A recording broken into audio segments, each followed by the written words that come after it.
الهمزة المتوسطة هي التي تأتي في وسط الكلمة، لكن مو شرط يكون عدد الحروف قبلها يساوي عدد الحروف بعدها. ممكن يكون قبلها حرف وبعدها 3 حروف، ممكن يكون قبلها حرفين وبعدها حرف واحد.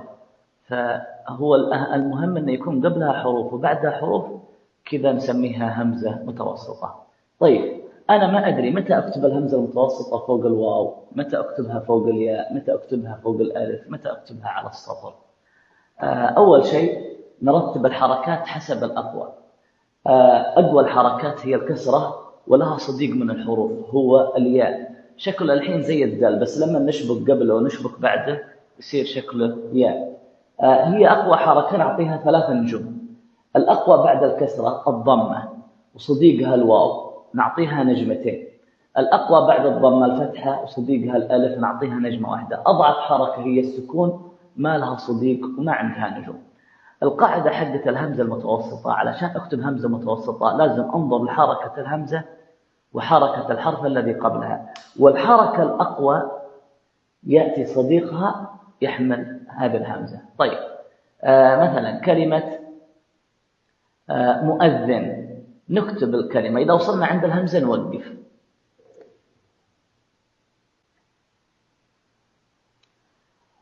الحين الهمزة هنا بعد الميم، لازم أول شيء أشوف إيش حركة الميم، لأن إحنا قلنا القاعدة نشوف حركة الهمزة والحرف الذي قبلها.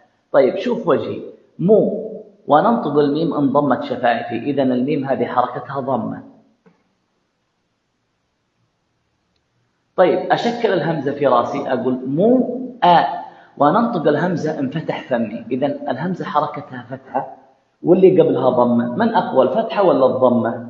أقوى الضمة لأن عندها 2 نجمتين، إذا يأتي صديق الحركة الأقوى اللي هو الواو يحمل الهمزة.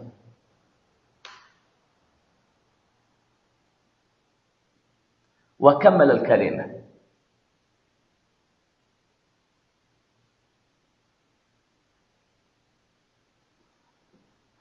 طيب، كلمة فئتين، فئة وفئة نقول لها فئتين. نكتب الكلمة، إذا وصلنا عند الهمزة نوقف.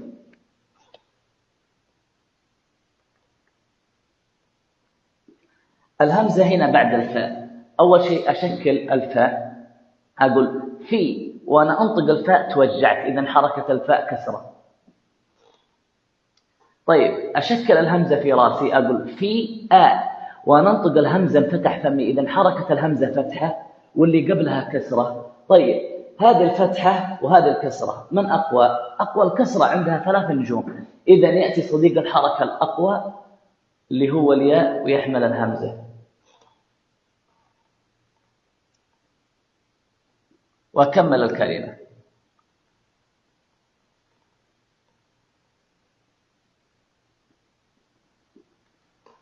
طيب، كلمة يزأر، نكتب الكلمة، إذا وصلنا عند الهمزة نوقف.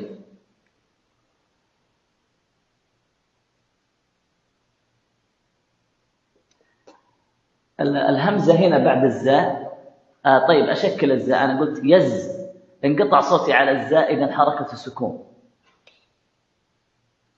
طيب، الهمزة يز انفتح فمي وننطق الهمزة، إذا حركتها فتحة. طيب، الهمزة فتحة واللي قبلها سكون، من أقوى، الفتحة ولا السكون؟ أقوى الفتحة لأن عندها نجمة واحدة، يأتي صديق الحركة الأقوى اللي هو الألف ويحمل الهمزة.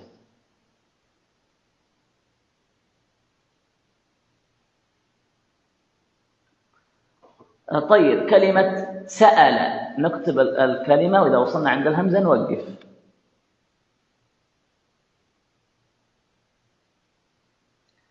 الهمزة هنا بعد السين. طيب، أشكل السين، أقول ساء، انفتح فمي وننطق الساء.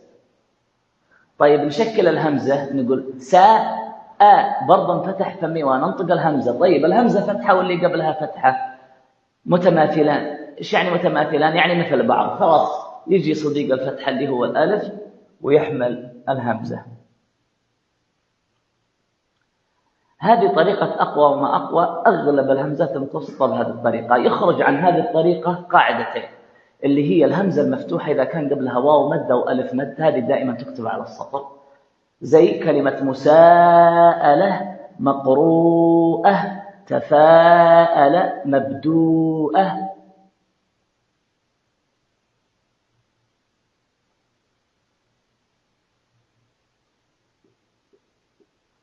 كتبنا الهمزة على السطر لأنها مفتوحة وقبلها ألف مد.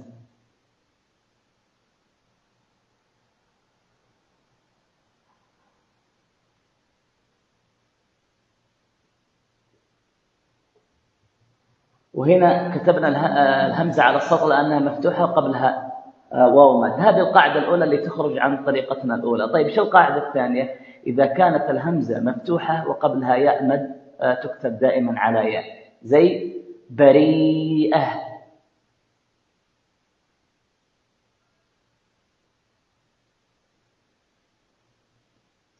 وجريئة. هاتين القاعدتين تخرج عن طريقتنا الأولى. وفقنا الله وإياكم.